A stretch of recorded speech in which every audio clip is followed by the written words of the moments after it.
तो कहाँ तक रिवाइज करके आए हो आज? कितना रिवाइज कर लिया?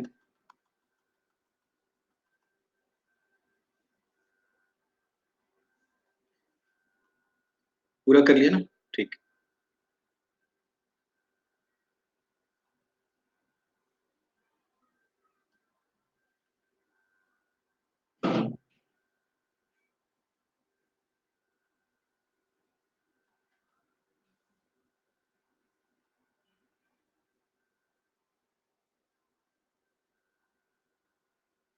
चलो देखो पहला क्वेश्चन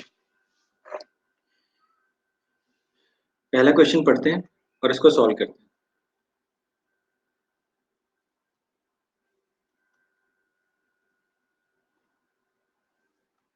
पढ़ लो पहले क्वेश्चन। मैं आपको टाइम देता हूँ क्वेश्चन पढ़ने का।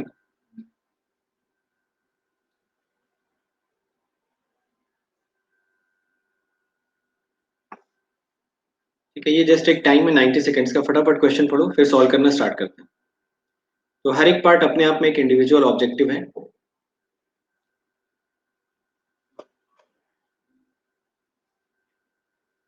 और देखो रिवीजन क्लासेस में हम लोग कोशिश करेंगे कि प्रोकिस के और बीपी लाठी के और कम्युनिकेशन के, सॉरी, साइमन हैकिन के सारे अनसॉल्व क्वेश्चंस, मतलब जो जो ऑब्जेक्टिव बन सकते हैं वो हम लोग सॉल्व कर लें। ठीक है। तो सारे आपके ये अगर आप देखोगे तो ये प्रोकिस का अनसॉल्व क्वेश्चन है। बट आप बहुत आसानी से लगा लोगे अगर आपने रैंडम वेरिएबल पढ़ा होगा जो मैंने पढ़ा रखा है। तो जो रैंडम वेरिएबल मैंने पढ़ा रखा है, अगर आपने पढ़ा होगा तो किसी भी बुक का कोई भी अनसॉल्व क्वेश्चन आपसे लग जाएगा। अगर आपने नहीं पढ़ा है और आपके पास प्लस का सब्सक्रिप्शन है तो आप जाके देखिए। क्वेश्चन पढ़ लिया सब लोगों ने? चलो शुरू करते हैं क्वेश्चन सॉल्व करना। सबसे पहले क्वेश्चन देखो, क्वेश्चन को देख के घबराना नहीं है, क्वेश्चन में कॉन्सेप्ट को समझना है क्या बोल रहे हैं। So what are the noise voltage in an electrical circuit can be modeled as Gaussian random variable with mean 0 and variance 10 to the power minus 8। तो मुझे बताओगे क्या क्या डेटा इसमें दे रखा है आपको?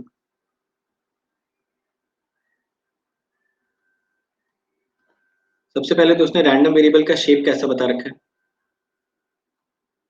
बोलो। आंसर भी देते जाओ। रैंडम वेरिएबल का शेप कैसा बता रखा है? गॉसियन। तो मान लेते हैं लेट। अच्छा देखो यहाँ पे noise voltage in an electrical circuit can be modelled as Gaussian random variable. तो हम लोग मान लेते हैं let the Gaussian random variable is x. Gaussian random variable x मान सकते हैं। अब देखो एक्स के बारे में उसने क्या दे रखा है? X is normally distributed. इसका मीन कितना दे रखा है? 0। वेरिएंस कितना दे रखा है? 10 to the power minus 8। तो यहाँ से जो म्यू एक्स की वैल्यू है वो कितनी मेंशनड आपको? 0। सिग्मा एक्स स्क्वायर कितना दे रखा है? 10 to the power minus 8। या फिर सिग्मा एक्स की वैल्यू अगर स्टैंडर्ड डेविएशन पूछता तो plus minus 10 to the power minus 4। चलो फर्स्ट पार्ट पे आते हैं। फर्स्ट पार्ट में पूछ रहा what is the probability that the value of the noise exceeds 10 to the power minus 4। Noise को आपने क्या मान रखा है? This is your noise random variable.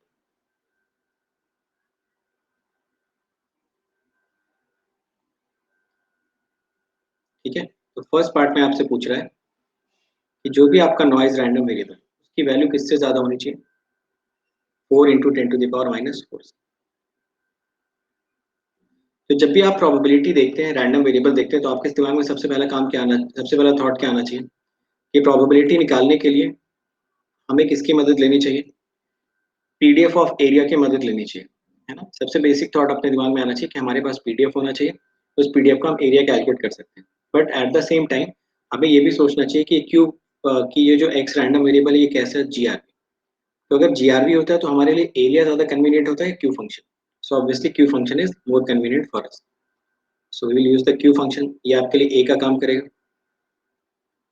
4 × 10 to the power 4 minus mu x upon sigma x. Mu x कितना दे रखा है? 0। तो ये आपको मिलेगा 4 × 10 to the power minus 4। Sigma x यहाँ से कितना मिलेगा?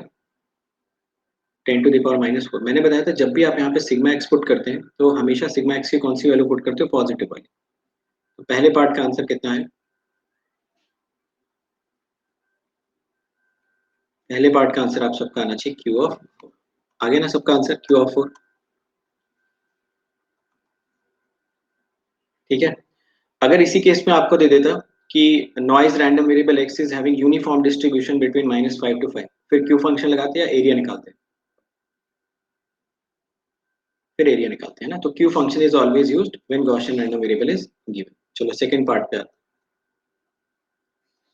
देखो सेकंड पार्ट में क्या बोल रहे हैं, पहले पढ़ लो आप लोग सेकंड पार्ट, फिर मैं भी आता हूँ सेकंड पार्ट। ये रहा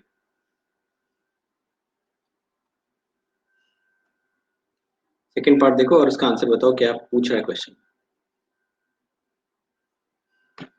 अच्छा, इसमें एक चीज और पूछा है ना, फर्स्ट का एक दो पार्ट और है। What is the probability that exceeds 10 to the power -4, what is the probability that exceeds 4 into, अच्छा तीन चीज पूछ रहा है, ठीक है तो तीनों निकाल लेते हैं। हमने तो एक पार्ट कैलकुलेट कर दिया, अब इसका दो second segment, x greater then 10 to the power -4, ये पूछ रहा था ना शायद। तो ये आपका GRV, ये आपने GRV कैलकुलेट किया, again Q function minus mu x upon sigma x, तो ये वाली वैल्यू कितनी आ जाएगी, Q of 1। And one more part is there, in this part it is asking कहाँ से कहाँ के बीच में, -2 से लेके probability between -2 and, I think इसमें कुछ डेटा मिसिंग है, मैं करेक्ट कर देता हूँ, -2 से लेके 1 into 10 to the power -4। ठीक है, तो ये पूछ रहा है।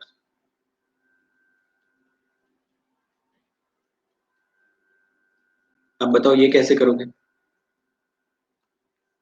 तो आपको इसके लिए क्या लगाना चाहिए, CDF यूज कर लेना चाहिए, देख सकते हो ना CDF। देखो मैं ऐसा मान के चल रहा हूँ कि आप एटलीस्ट ये बेसिक चीजें तो बस एक बार पन्ने देख के आओगे, पन्ने पलट के बेसिक चीजें रिवाइज करके आना था, बाकी तो हम लोग कुछ ना कुछ क्वेश्चन में लगा ही लेंगे। ठीक, फिर आप इसको क्या लिख सकते हैं,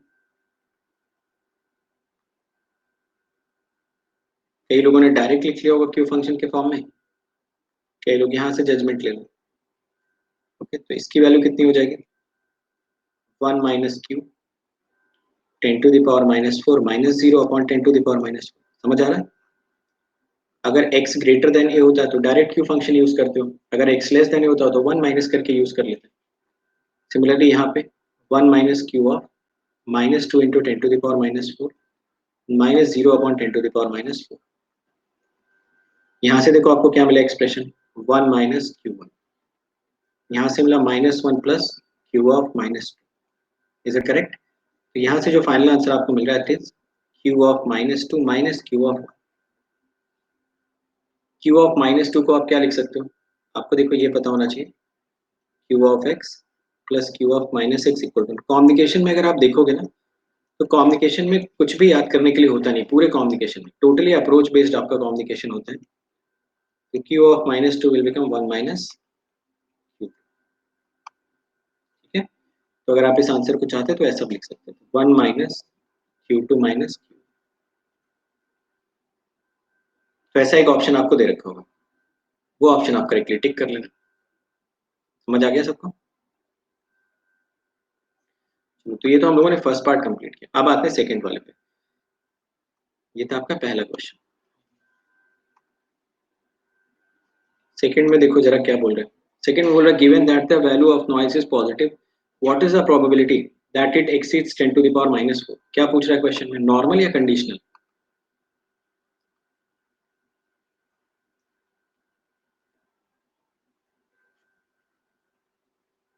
देखिए जरा और बताइए क्या क्वेश्चन में यही जानना चाहता है। तो ये आपके लिए हो गया ए, ये हो गया बी।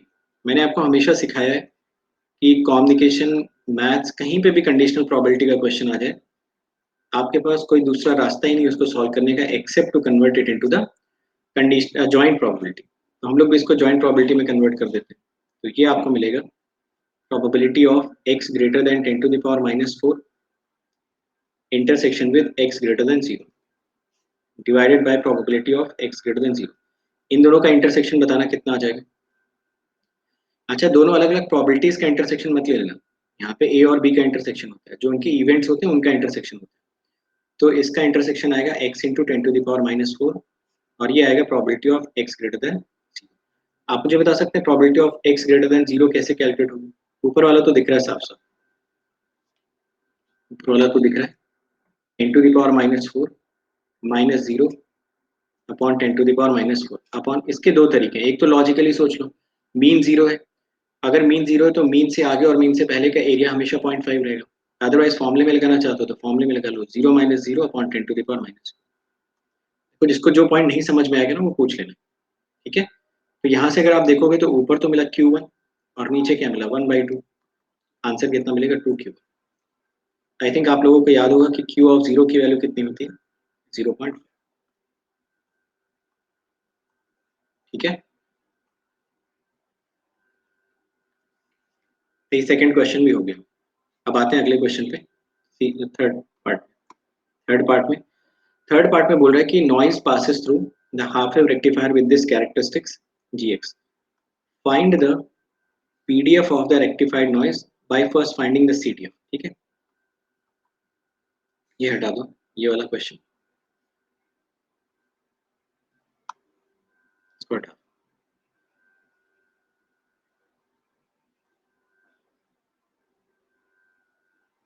ठीक है। चलो फाइंड आउट करते हैं। तो आपको यहाँ पे उसने एक हाफ वेव रेक्टिफायर मेंशन कर रखा है थर्ड पार्ट में,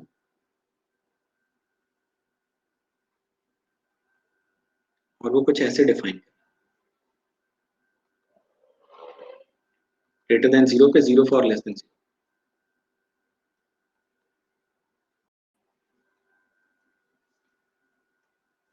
और इसका बोल रहा है पीडीएफ निकालने, तो मैं इसको वाई मान, निकाले वाई का पीडीएफ। ये तो शायद क्लास में भी किया हुआ क्वेश्चन है जहाँ तक मुझे याद है, ऐसे क्वेश्चन क्लास में भी किया।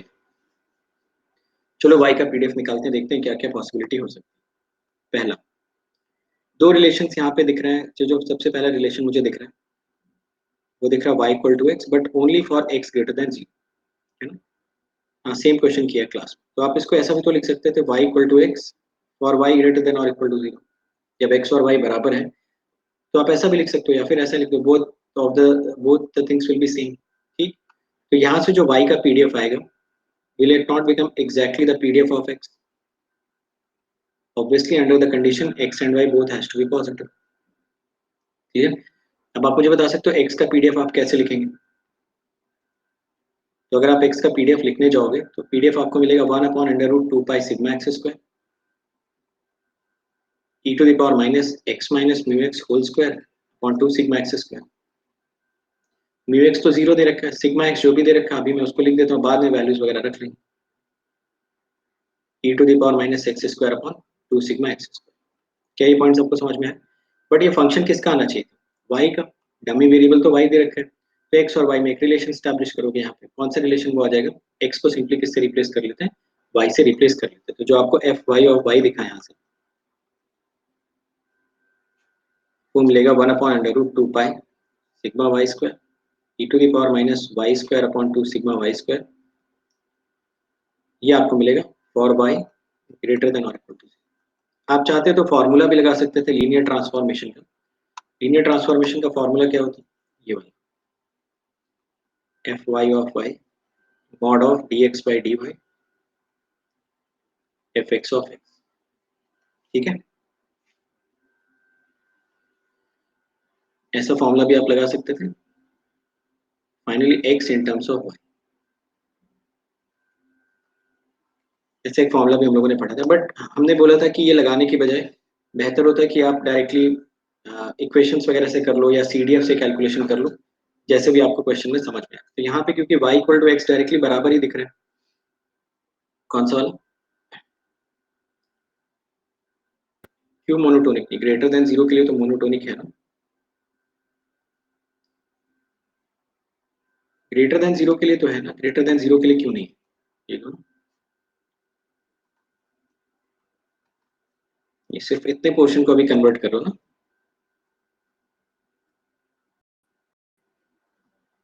इस वाले पोर्शन में मोनोटोनिक, तो आप डायरेक्ट लगा सकते हो, बट यहाँ पे वो भी क्यों लगाए, जब हमें डायरेक्टली दिख रहा है कि y और x बराबर है, तो y और x बराबर है तो जो x का पीडीएफ होगा वही y का पीडीएफ होगा। अब ये x पॉजिटिव के लिए है तो y पॉजिटिव के लिए हो जाएगा। ये एक्सप्रेशन आपको फाइनली यहाँ से मिला। तो अगर आपको इसको एक लाइन में आंसर लिखना होगा, ये क्वेश्चन सेम क्लास में भी किया हुआ, क्लास में किया हुआ क्वेश्चन है। तो ये आपको मिलेगा e⁻⁻y² upon 2 sigma y square. आप यहाँ पे यू वाई भी लिख सकते हो, और सिग्मा वाई स्क्वायर की वैल्यू आप सिग्मा स्क्वायर भी लिख सकते हो कि सिग्मा एक्स स्क्वायर और सिग्मा वाई स्क्वायर दोनों सेम।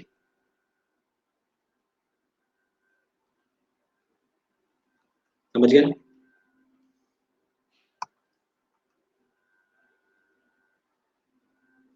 ठीक है, ये तो अभी एक पोर्शन निकला ये वाला। अभी एक y की वैल्यू इसने जीरो भी दे रखी है, तो सेकंड इसने दिया y equal to zero for x less than zero. ये क्वेश्चन इसने दे रखा है। अब बताओ इसको कैसे कैलकुलेट करोगे? तो अगर आप यहाँ पे देखोगे तो y is equal to zero वाला जो आपको पोर्शन दिख रहा है, ये कैसा रैंडम वेरिएबल है? ये y एक सिंगल वैल्यू ले रहा है, so this will behave as DRV, है ना? जबकि यहाँ पे जो आपका रैंडम वेरिएबल था ये, अगर ये CRV था तो इसको भी कैसे बिहेव करना चाहिए था? CRV जैसे। ठीक, चलो।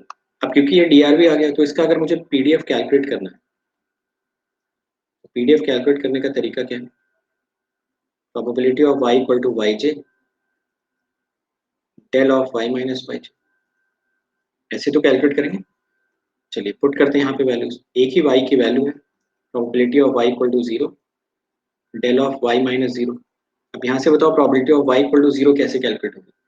अगर आपको probability of y equal to zero calculate करना है, so it is as good as कि आप probability of x less than और इक्वल टू जीरो कैलकुलेट कर लें। इसका मीन वन था, तो आप इसको ऐसा भी लिख सकते थे, हाफ आ जाएगा, साफ साफ दिख भी रहा है। It becomes one minus Q of zero minus zero upon sigma, और इट बिकम्स, तो यहाँ से आपको वैल्यू मिलेगी वन बाई टू डेल। ठीक है, तो फाइनल आपको एफ वाई क्या मिला यहाँ से? फाइनल जो आपको PDF यहाँ से मिल रहा है, it is coming out to be one upon under root two pi sigma square e⁻⁻y² upon two sigma square u y plus one by two del y. समझ आया?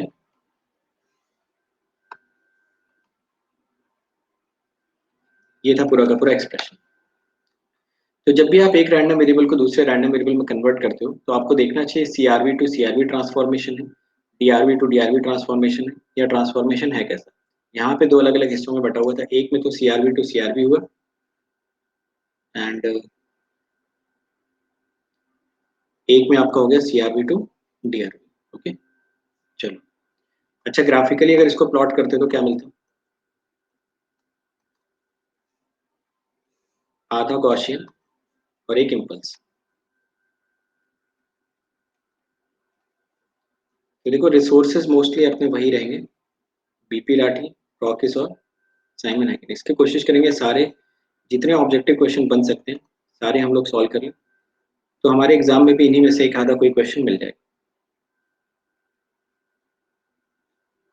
ये आपका वन बाई टू, और ये आपका गॉसियन, हाफ गॉसियन। तो देखो अगर आपने प्लस में सीरियसली क्लास अटेंड किया, तो एक भी ऐसा क्वेश्चन नहीं होगा किसी भी बुक का या किसी भी रिसोर्स का जो आप नहीं लगा पाओगे, या एटलीस्ट सोच नहीं पाओगे उस क्वेश्चन के बारे में। तीसरा हो गया। चौथा देखो, चौथे पार्ट में पूछ रहा है find the expected value of the rectified noise in the previous part. मतलब क्या पूछ रहा है आपसे? Expectation of y. तो एक्सपेक्टेशन ऑफ वाई कैसे कैलकुलेट होगा? Minus infinity to infinity f y of y d y. Put करते हैं यहाँ पे वैल्यूज। ये मिलेगा minus infinity to infinity one by two del y d y. दूसरा मिलेगा minus infinity to infinity one upon under root two pi sigma square e⁻⁻y² upon two sigma square into y. ठीक है, you Y d Y. पहले तो ये मुझे बता दो यहाँ तक, अगर किसी को कोई भी डाउट है ये लिखने में। कुछ किया नहीं यार, जो एफ वाई आपने कैलकुलेट किया था ना ये वाला, ये एफ वाई उठाया जस्ट यहाँ पे पुट कर दिया, तो क्योंकि मीन की वजह से वाई एक्स्ट्रा आ जाएगा, ये वाई हमने रखा और PDF की वैल्यूज यहाँ पे पुट कर दी। Is it correct? चलो इसकी वैल्यू बताना, ये तो जाना पहचाना लग रहा है। यहाँ से ब्रेक पॉइंट निकालोगे, y इक्वल टू जीरो यहाँ पे पुट करोगे, ब्रेक पॉइंट निकाल के y equal to zero put किया, ये तो चला गया जीरो की तरफ। यहाँ पे देखते हैं कुछ यू वाई की वजह से, पहले तो लिमिट एडजस्ट करते हैं। तो इस one upon under root two pi sigma square को मैं बाहर ले लेता हूँ, ये लिमिट हो जाएगी zero to infinity y e to the power minus y square upon two sigma square d. क्या सबको ये रेले डिस्ट्रीब्यूशन फंक्शन दिख रहा है? रेले कब होता? अगर हम यहाँ पे सिग्मा स्क्वायर नीचे डाल पाते तो यहाँ पे सिग्मा स्क्वायर डालो और सिग्मा स्क्वायर से बैलेंस कर लो यहाँ पे। तो जैसे आप यहाँ पे नीचे सिग्मा स्क्वायर डालोगे, zero to infinity y upon sigma square minus y square upon two. Rayleigh से अगर नहीं समझ में आ रहा है तो आप वाई स्क्वायर को टी मान के भी सॉल्व कर सकते हो। आई होप आपको याद है, दोनों मेथड मैंने आपको बताया था। अगर आपको लग रहा है रेले याद नहीं आ रहा तो वाई स्क्वायर को टी मानो, सॉल्व करो तो भी आंसर आ जाएगा। बट इतने सारे क्वेश्चन प्रैक्टिस के बाद आपको रेले दिख जाना चाहिए आंखों के सामने कि वाई अपॉन सिग्मा स्क्वायर है, उसका डबल यहाँ पे प्रेजेंट है। तो क्या जो अंदर लिखा हुआ है इसकी कंप्लीट वैल्यू मैं वन मान सकता हूँ? तो यहाँ से आंसर आपको क्या मिल जाएगा? Under root sigma upon two. So this should be your final answer, sigma upon under root to.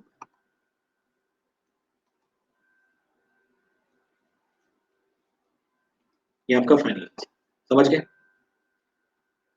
तो ये सारे आपके अनसॉल्व क्वेश्चन है और काफी आसानी से आप इसको सॉल्व भी कर पाए।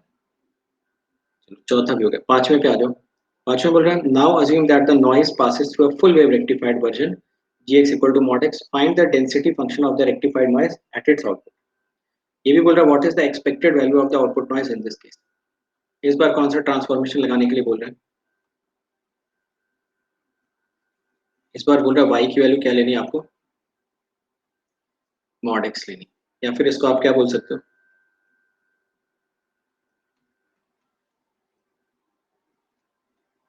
है ना? ऐसा कुछ आपको करने के लिए बोल रहे हैं। देखो ऐसे क्वेश्चंस में जनरल अप्रोच क्या होती है, मैंने आपको बताया अभी तक कि जब भी ऐसा कोई क्वेश्चन है, so you should always start this type of questions from CDF.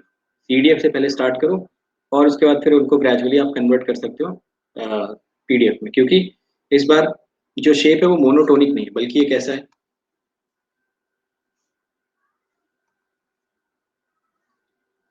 ये आपका कैसा नॉन मोनोटोनिक शेप।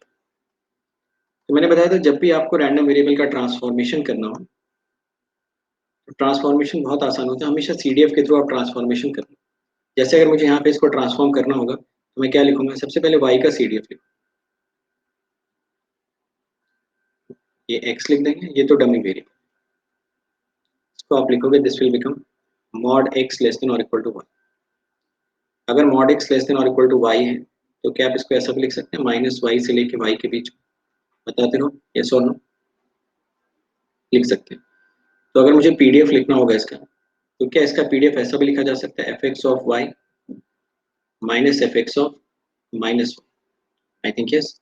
अगर आप ये लिख सकते हैं तो क्या क्यू फंक्शन भी लिख सकते हैं, बिल्कुल, one minus Q of y minus, देखो यहाँ पे रैंडम वेरिएबल एक्स है, ये वाई को जस्ट एक आपको कांस्टेंट की तरह ट्रीट करना, upon sigma x square. What about this question में क्या पूछा था, सीडीएफ या पीडीएफ, क्या पूछा है? Now assume that the noise passes through, find the density function, PDF पूछ रहा है। तो पीडीएफ भी निकाल देते हैं, सीडीएफ भी लिख देते हैं अगर यहाँ तक लिख दिया तो ये भी आप लिख सकते थे अगर आप चाहते।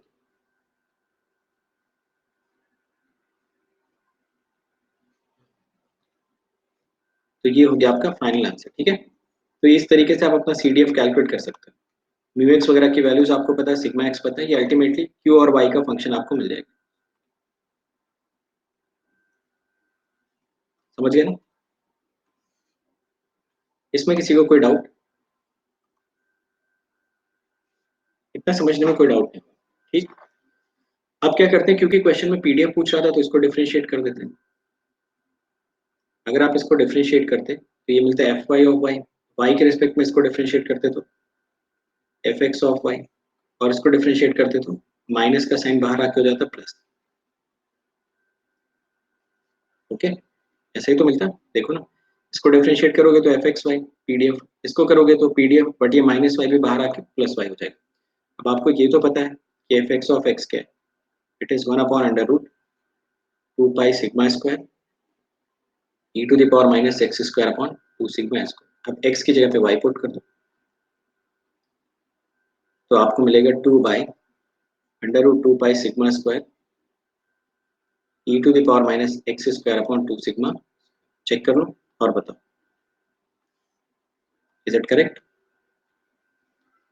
तो देखो, जब भी आपको ट्रांसफॉर्मेशन करने के बाद पीडीएफ पूछे, सीडीएफ पूछे, कुछ भी पूछे, तो फॉर्मूले याद करने से बेटर होता है कि आप सीडीएफ से शुरू करो और बाद में उनको डिफरेंशिएट वगैरह करके अपने हिसाब से मॉडिफाई कर लो।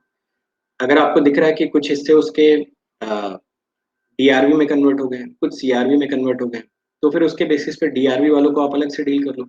सीआरवी वाले केस में आप चाहो तो अगेन सीडीएफ वाला फॉर्मेट लगा सकते हो। ठीक है, तो जब भी सीआरवी टू सीआरवी कन्वर्जन होता है, it is always better to go from the CDF point of view. बाकी अगर सीआरवी से डीआरवी हो तो वो तो सिंपलेस्ट केस होता है, वही तो हमें चाहिए होता है। चलो, ये भी समझ में आ गया। और कुछ भी पूछा क्या question? What is the expected value of the output noise? Mean पूछा, फिर से इसका मीन पूछा। तो फिर से आई थिंक रेले फंक्शन ही बन जाना चाहिए आपका। 2 upon under root 2 pi sigma square बाहर लेके आएंगे,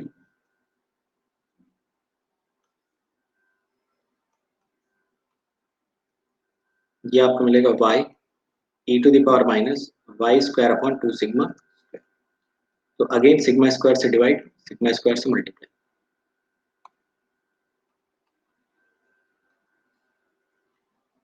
एक सेकंड रुक जाओ, पूरा लिख लेते हैं।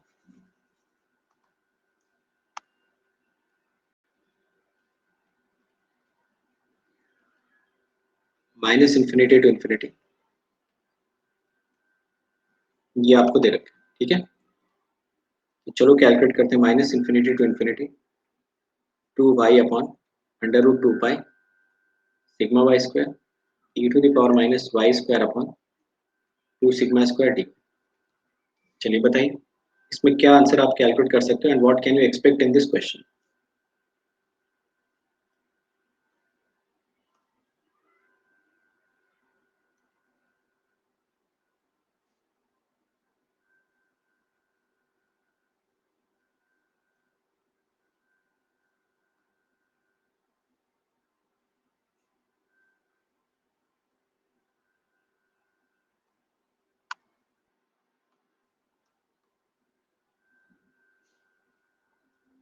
नहीं, एफ वाई हम लोगों ने ठीक निकाला है इसमें कुछ,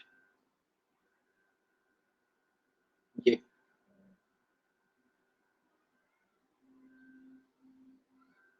पे कुछ वाई पे भी तो वो आना चाहिए, इसमें लास्ट में वाई की रेंज भी तो अटैच करोगे ना। ये चीज, ये देखो ना, वाई तो हमेशा पॉजिटिव है,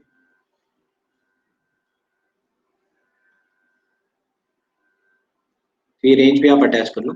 ये हम लोग करते थे ना, फाइनल आंसर निकालने के बाद चेक कर लेते थे कि अगर एक्स आपका माइनस इन्फिनिटी से इन्फिनिटी या गिवन रेंज में वेरी करे तो वाई कहाँ से कहाँ तक वेरी करेगा। तो ये एक पॉइंट शायद हम लोगों ने यहाँ पे मिस किया था, ये आपको अटैच करना। चलो, अब अगले स्टेप में आपका आंसर आ जाना चाहिए। यहाँ से आपको मिलेगा 2 upon under root 2 pi sigma square 0 to infinity y e to the power minus y square upon 2 sigma square, है ना? अब आ जाएगा आंसर। तो आप इसको सिग्मा स्क्वायर से डिवाइड करोगे और इसको सिग्मा स्क्वायर से मल्टीप्लाई करेंगे। चलिए आंसर बताइए, कितना आंसर आ रहा final? Under root 2 pi by sigma. यहाँ से जो आपको फाइनल आंसर मिलना चाहिए, that should come out to B.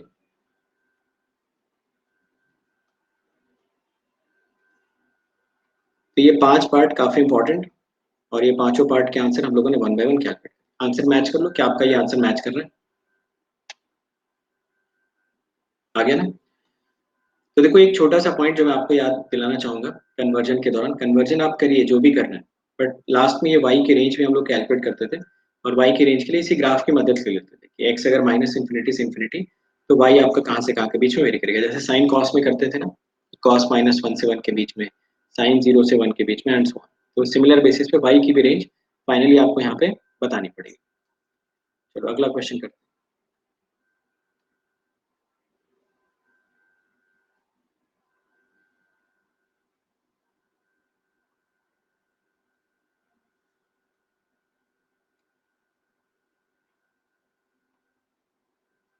चलो नेक्स्ट क्वेश्चन।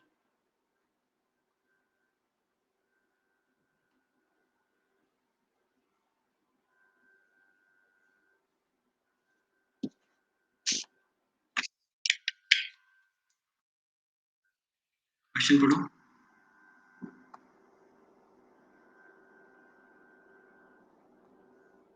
पढ़ लिया सबने क्वेश्चन? क्वेश्चन में बोल रखा है x1 x2 xn आपके इंडिपेंडेंट और आइडेंटिकली डिस्ट्रीब्यूटेड रैंडम वेरिएबल, और पीडीएफ आपसे पूछ रहा है fx। सबका पीडीएफ fx, चाहे वो x1 हो, चाहे x2 हो, चाहे xn, सबके पीडीएफ के बारे में मेंशन कर रखा। पीडीएफ ऑफ y आपको बताना है। बड़ा ही इंपॉर्टेंट क्वेश्चन।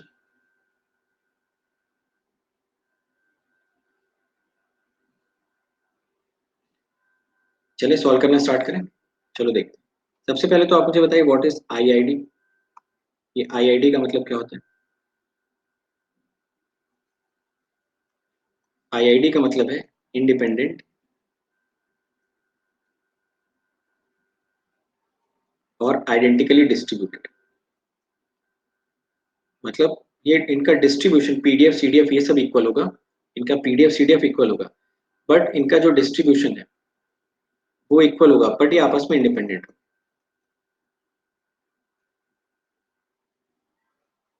ठीक है, तो ये आपके आईआईडी रैंडम वेरिएबल्स। तो कहने का मतलब ये हो गया कि ये आपके जो इंडिपेंडेंट है, इंडिपेंडेंट तो रहेंगे रहेंगे, और ये साथ के साथ इनके डिस्ट्रीब्यूशन पीडीएफ सीडीएफ ये सारे के सारे आपस में इक्वल होते हैं। तो जनरली इस बात से कंफ्यूज नहीं होना चाहिए कि आइडेंटिकली डिस्ट्रीब्यूटेड है तो इंडिपेंडेंट कैसे हो सकते हैं। जैसे मैंने आपको हमेशा एग्जांपल भी देता हूँ कि अगर आप एक सिक्के को टॉस करोगे तो हेड आना और टेल आना ये दोनों हमेशा इंडिपेंडेंट इवेंट्स है, बट इसका जो पीडीएफ आएगा वही पीडीएफ इसका आएगा, इसका जो सीडीएफ आएगा वही सीडीएफ इसका आएगा। तो पीडीएफ सीडीएफ दोनों इवेंट का सेम आएगा, बट दोनों इवेंट आपस में इंडिपेंडेंट है। ठीक, चलो कैलकुलेशन करते हैं, आंसर निकालते हैं। तो इस क्वेश्चन में अगर आप देखें तो पहले दे रखा y is equal to some minimum of x1 x2। Minimum maximum वाला कॉन्सेप्ट याद है आप लोगों को? याद है मिनिमम मैक्सिमम वाला कॉन्सेप्ट? चलो देखते हैं। ये था। तो क्वेश्चन में आपसे बोल रहे हैं कि इसका पीडीएफ कैलकुलेट करिए, तो हम हमेशा सीडीएफ से स्टार्ट करते हैं, तो हम हमेशा इसके सीडीएफ से स्टार्ट करें।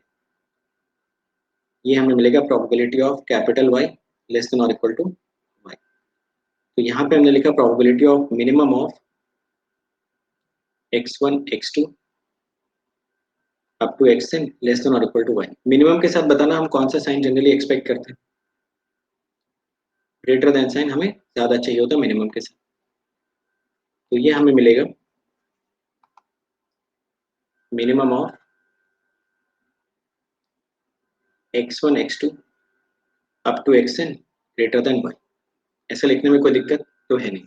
अब जैसे ही आपको ये पता चला, आपने इसको डिफरेंट डिफरेंट सेगमेंट्स में ब्रेक कर लिया होगा। एक इवेंट बन जाएगा x1 लेस देन, एक इवेंट बन जाएगा x1 ग्रेटर देन y, दूसरा इवेंट बन जाएगा आपका x2 ग्रेटर देन y, एक इवेंट आपका बन जाएगा xn greater than y। Check कर लो क्या ये ठीक है ना? ग्रेटर देन लगाने के बाद फिर अपना दिमाग तो लगाते नहीं थे, हमें पता चलता था कि मिनिमम और ग्रेटर देन आ गया, इसका मतलब हर एक जो रैंडम वेरिएबल है वो y से ज्यादा होना चाहिए। अब उसके बाद ये जितने इवेंट्स हैं ये सारे के सारे इवेंट्स इंडिपेंडेंट आपने बता रखे हैं। तो इंडिपेंडेंसी की वजह से आप सबको आपस में मल्टीप्लाई कर लेना। तो जब आप सबको आपस में मल्टीप्लाई करेंगे तो आपको मिलेगा 1 minus P x1 greater than y into P x2 greater than y into P x3 greater than y और finally P xn greater than y। चलेगा ये? समझ आया?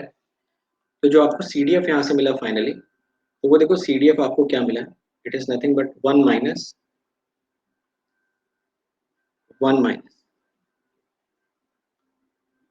fx1 y 1 minus fx2 y up to 1 minus, check कर लीजिए। देखो क्या ये जो लिखा हुआ है इट इज नॉट, यही तो लिखा है दिस थिंग।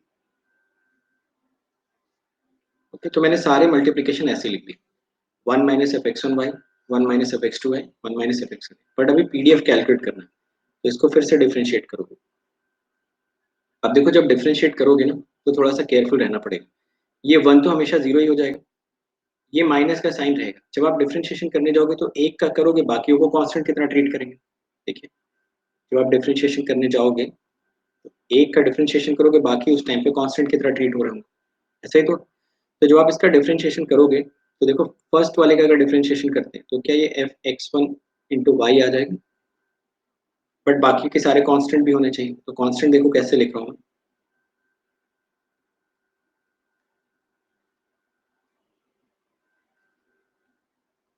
चेक करो, प्लस f(x2y), ये पाई का मतलब मल्टीप्लीकेशन का साइन,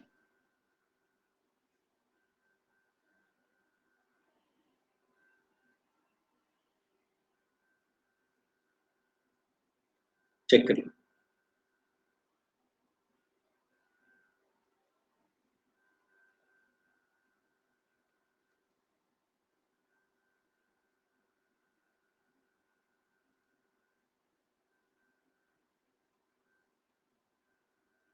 देखो जरा क्या ये दिमाग में बैठ रहा है जो मैंने लिखा हुआ है?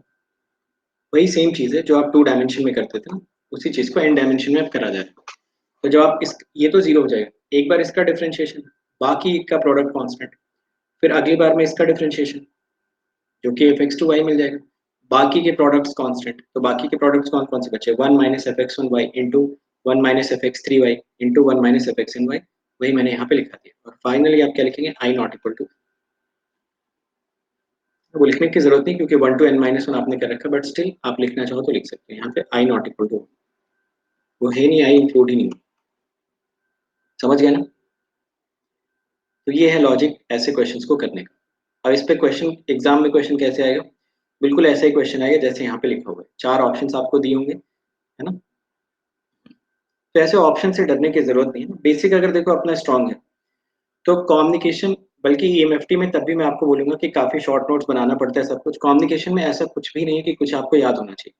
कम्युनिकेशन के अगर आपने क्लास में पढ़ा है उस टाइम पे, और अगर मैं क्वेश्चन लगवा रहा हूँ तो भी आपको ग्रेजुअली धीरे धीरे सारी चीजें याद आ जाएंगी। और अगर आप 1 घंटे भी पूरे पन्ने पलट के आते हो तो सारे क्वेश्चन बहुत ऑनेस्टली आप अटेम्प्ट कर सकते हो, है ना? अब जैसे एएम में क्या याद कर लोगे या एफएम में क्या याद करना है, वो तो अप्रोच हम लोगों ने डेवलप कर लिया था। हाँ, थोड़ा बहुत रिवाइज कर लेंगे अगर कुछ मिस आउट हो रहा होगा तो, ठीक है? ऐसा कुछ नहीं। अब आपको रिसीवर का क्वेश्चन आज की डेट में भी कोई दे दे, तो रिसीवर के क्वेश्चन में आपको पता है कि मैं क्या करूंगा, ये फॉर्मूला लिख दूंगा, फिर एरिया वगैरह कुछ ना कुछ निकालता रहूंगा। तो कम्युनिकेशन में ऐसा कुछ नहीं है कि आपको बहुत रिवीजन करने की जरूरत है। थोड़ा बहुत इंफॉर्मेशन थ्योरी में जरूर मैं बोलूंगा कि आपको रिवीजन चाहिए, ठीक है? हाँ, तो मगर अभी कोशिश ये करो कि जैसे मान लो रैंडम वेरिएबल को मैंने 3 दिन असाइन करा है, ठीक है? तो 3 दिन के अंदर अंदर आप रैंडम वेरिएबल की थ्योरी भी पूरी तरीके से कंप्लीट कर दो, सिर्फ क्वेश्चंस के भरोसे मत रहो। क्लास में जितनी भी थ्योरी हुई है वो थ्योरी आप एक बार अच्छे से रिवाइज कर लें, सारे क्वेश्चंस एक बार देख लो 3 दिन के अंदर अंदर, और बाकी यहाँ पे क्वेश्चंस तो चल ही रहे, जो आपको भूल रहा होगा वो क्वेश्चन के थ्रू आपको रिवाइज होना चाहिए। तो ऐसा करके 10-15 दिन के अंदर अंदर पूरा कम्युनिकेशन हम लोग अच्छे तरीके से रिवाइज कर लेंगे, और अच्छे क्वालिटी के क्वेश्चंस के साथ, है ना? अब फॉर्मुला बेस्ड क्वेश्चन नहीं कर रहे हैं कि 10 वॉट की पावर दे रखी है, μ 0.5 दिया है तो टोटल पावर निकाल दो, है ना? ऐसे क्वेश्चन एक्सपेक्ट मत करो कि मैं क्लास में करवाऊंगा।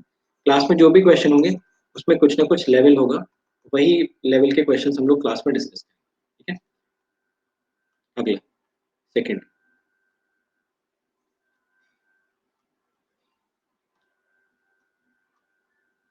सेकंड वाले में दे रखा है z equal to, I think ये सेकंड वाले में मैक्स होना चाहिए था, ये मिसप्रिंट,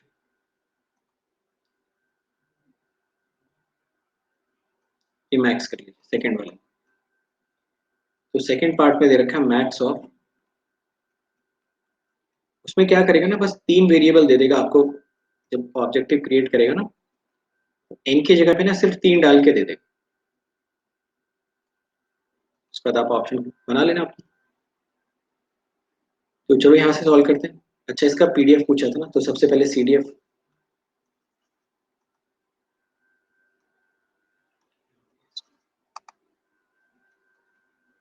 चलिए सबसे पहले सीडीएफ।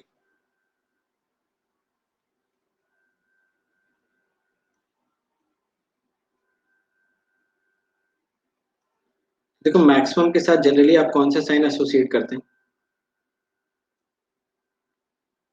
लेस, है ना? तो जो एसोसिएट करते थे वही मिल गया।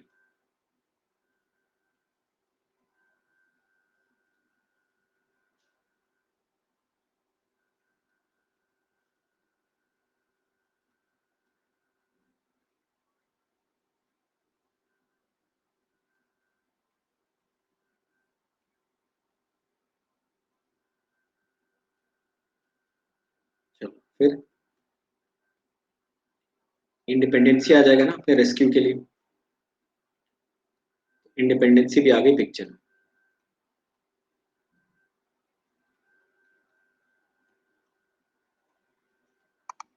समझ गए?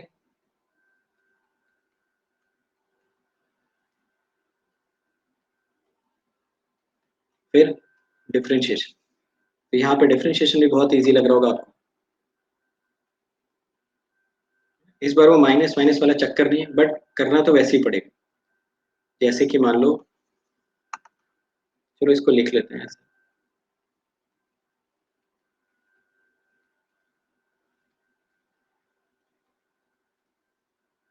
तो यहाँ पे वो जो वन माइनस वाला चक्कर था ना, वो नहीं रहेगा।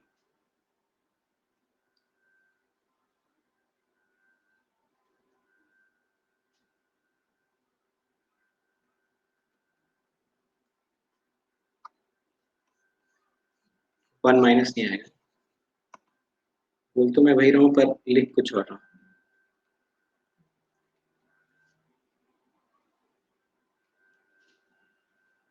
तो ये हो गया आपका F X N of Z, ठीक है। ये मिला आपको एफ जेड ऑफ जेड। अब देखो डिफरेंशिएशन करना भी यहाँ से आपके लिए कन्वीनियंट होगा, क्योंकि अब आपको ज्यादा वन माइनस वगैरह वाले साइंस को डील नहीं करना है। तो कर लीजिए इसको डिफरेंशिएट। जब आप इसको डिफरेंशिएट करोगे फिर से वही करना पड़ेगा कि अगर x1 को कर चुके हैं डिफरेंशिएट, तो बाकियों को पाई में डालना पड़ेगा।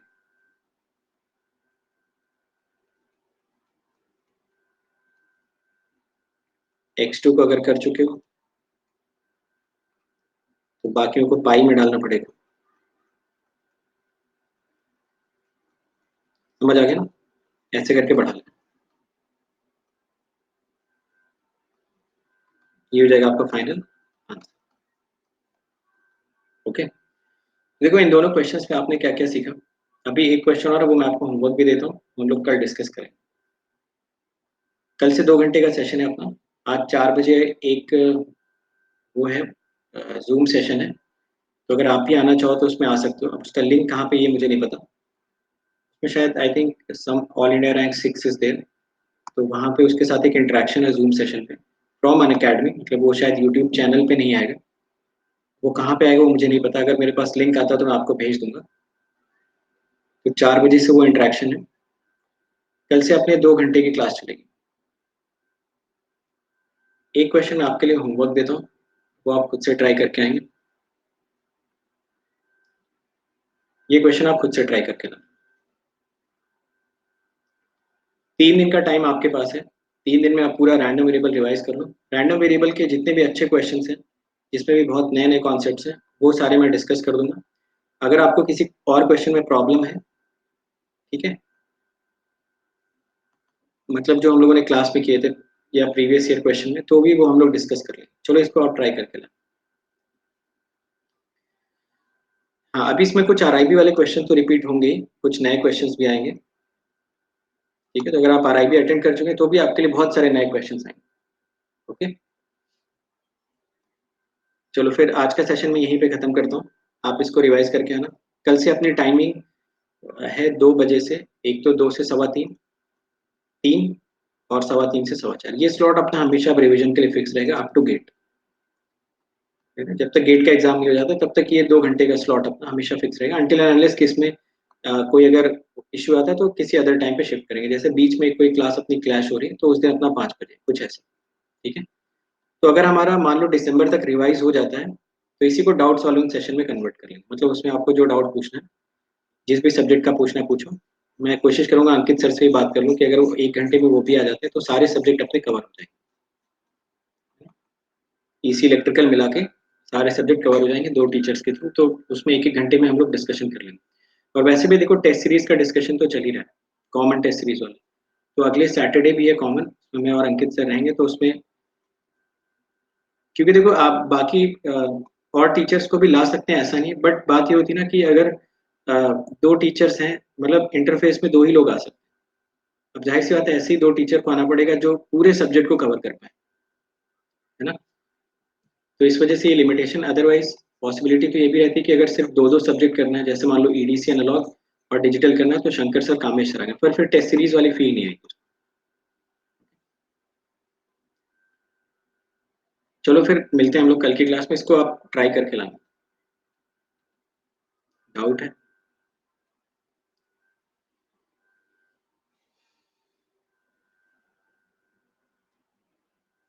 यार ये मैथ्स का क्वेश्चन है, ज्योमेट्रिकली डिस्ट्रीब्यूटेड, एक बार नेक्स्ट क्लास में याद दिलाना, मैं करवा दूंगा। ज्योमेट्रिकल डिस्ट्रीब्यूशन अपने सिलेबस में नहीं है, मेरे ख्याल से ये मैथ्स का क्वेश्चन है, और ये सिविल ब्रांच के सिविल ब्रांच के सिलेबस में है, तो ये अपने सिलेबस में है नहीं ज्योमेट्रिकली डिस्ट्रीब्यूटेड।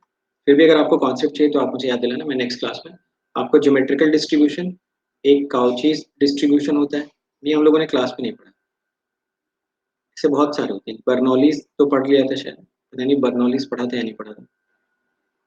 तो बर्नौलीज डिस्ट्रीब्यूशन एक होता है आपका,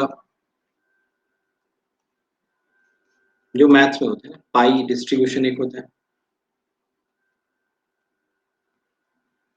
बहुत सारे डिस्ट्रीब्यूशन होते हैं। तो इसको मैं नेक्स्ट क्लास में आपको बता दूंगा क्या करना है, इसमें कुछ करना नहीं है, एंट्रोपी का बस फॉर्मूला लगाना है, लॉग ले लेके आंसर कैलकुलेट करना है। अभी मैं कह रहा हूँ इसमें से शायद कुछ हुआ भी, बर्नौलीज ये दोनों शायद मैंने करवाए नहीं, ज्योमेट्रिकल डिस्ट्रीब्यूशन। और अगर आपको एंट्रोपी निकालनी है ना, तो इस क्वेश्चन में करना कुछ नहीं, आंसर जहां तक निकालने वाली बात है वो हम लोग नेक्स्ट क्लास में देख लेंगे। तो बाकी लोग भी तब तक इसको अटेम्प्ट कर लेना, इस क्वेश्चन में कुछ भी नहीं है, बिल्कुल सिर्फ लॉग लेना है, लॉग लेके इसको एक्सपेंड करना है।